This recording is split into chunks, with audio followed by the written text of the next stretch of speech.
I never really got any chance to use the Nokia's legendary original 3310, and 17 years later we have the new version. But this definitely takes me back to the time when Nokia was ruling the phone market. It's been almost 4 years for me since I stopped using a feature phone, but the very first phone which I owned was of course a Nokia's feature phone. Will this bring back my old memories? Let's see. This phone is priced at Rs 3500, and for that price, we really need a feature phone. That got me into thinking, but anyway, I got this, so let's test it out. And so without wasting any more time, let's get into the unboxing.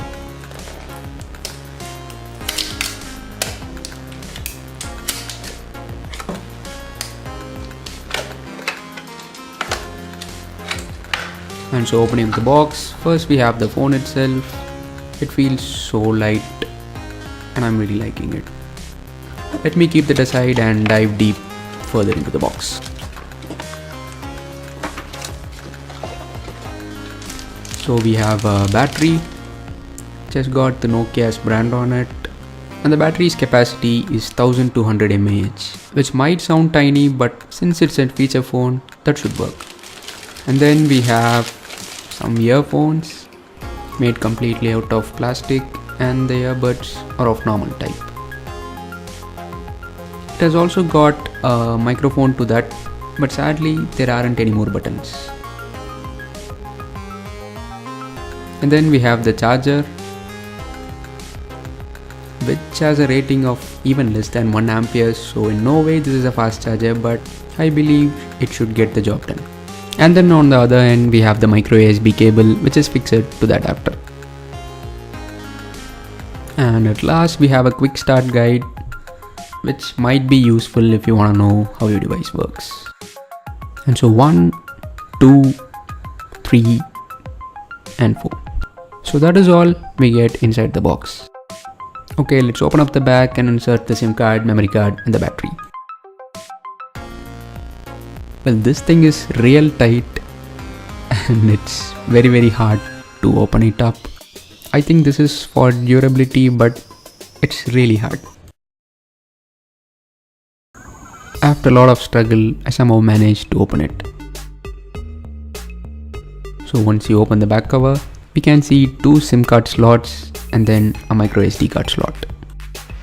Both the SIM slots accept only micro SIM, and in case you have a nano SIM, you might definitely need an adapter for it. So the SIM card goes first in the bottom, and then the SD card goes on top of that. And it supports up to 32 GB of micro SD cards. Let's put the battery in and let's power it up.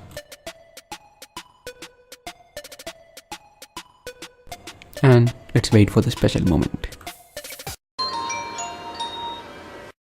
Wasn't that nostalgic? Anyways, let's quickly do the setup process.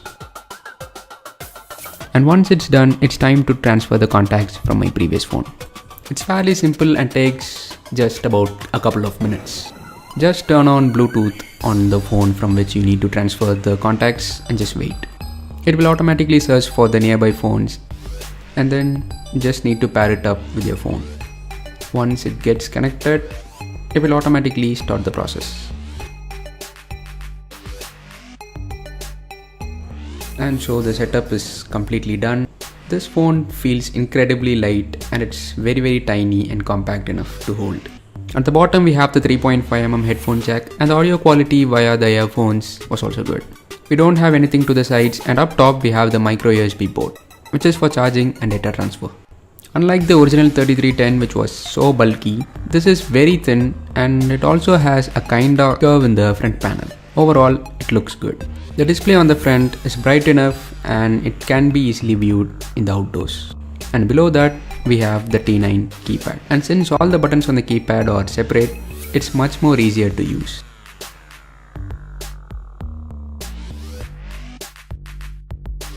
Alright, now let's get to the features of this feature phone.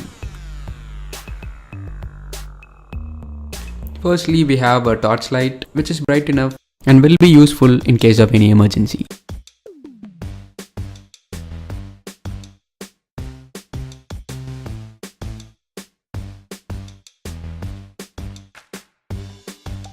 And finally, the one you have been waiting for. Here we have the snake game. It's completely redesigned and looks nothing like the original one, but still, this is a lot fun to play. And this could be a great way to kill your free time.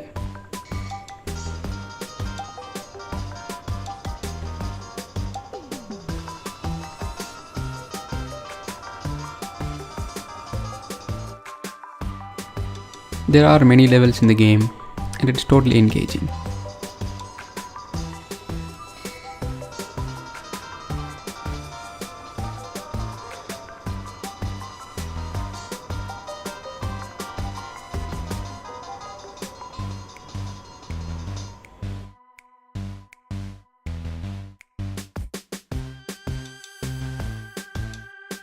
Next up, we even have an internet browser. And since this supports only 2G, my expectations are really low. Anyways, let's try what it's capable of. Let me try loading up the Nokia's own website.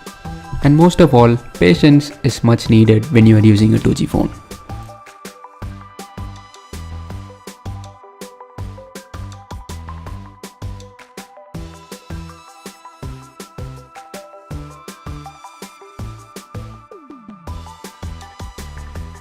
So it does load up the web page, but the experience isn't really good. But for most basic searches, this might help. I just wish this came with at least 3G support or at least Wi-Fi support. But anyways, that is all we got. And then we also have a weather app which does not work. And this even has a small, literally very small app store which you can use to download games with that very slow 2G network.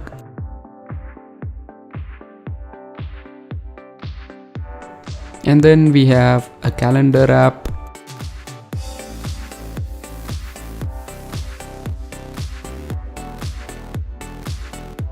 And then we also have a notes app, which might be handy at times. We also have a calculator app, which I think is self-explanatory.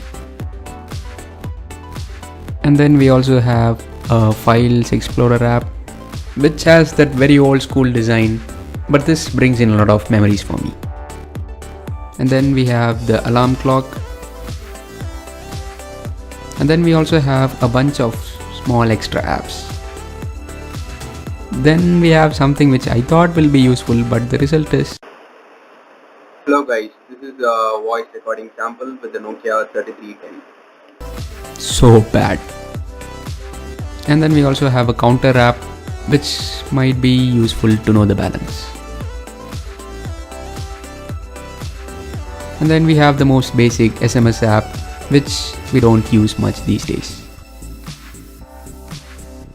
And in the dialer app, we also get an option to block calls.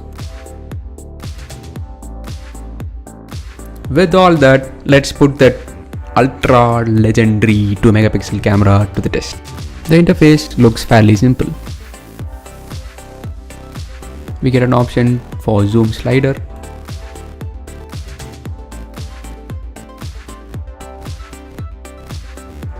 There is definitely a shutter lag and it takes almost a second to save the photos. We then have few more options in the camera app itself. First one was the flashlight, and let's see if it helps. Well, yes, to an extent. And then we have a brightness option, which looks kinda interesting.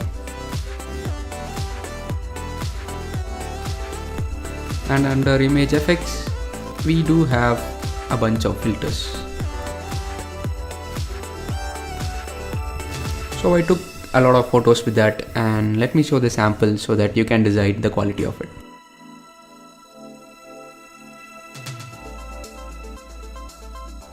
Under decent daylight, the quality isn't so terrible, and this low light shot was also not bad.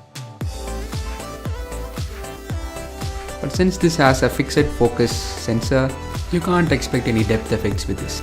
And strangely, it was very easy to take selfies with this phone, and I absolutely loved doing that. And so you have 3 options to select the image quality. And now we have something which I never really expected: video recording.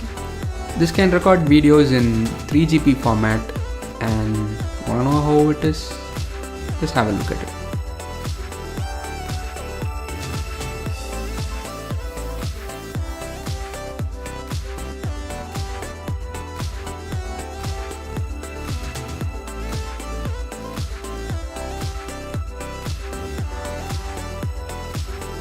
And at last, let's try some music. The sound from the speaker was definitely louder, but it did lack quality. But to my surprise, it has Bluetooth support, and so you can connect it to any Bluetooth speakers to get some quality music. And now, since it is a phone, it can obviously make and receive phone calls, and the quality of calls was really good. Sadly, this doesn't have support for WhatsApp, but you can still send and receive text messages, just like how we were used to a few years back. So with that, this definitely took me back to the time when I was using a feature phone, and I really had a great time using this phone. So that's all I've got to say after using this phone for a couple of days, and the name Nokia says it all. So with a lot of nostalgic memories, this is Hariharan signing off. Peace out.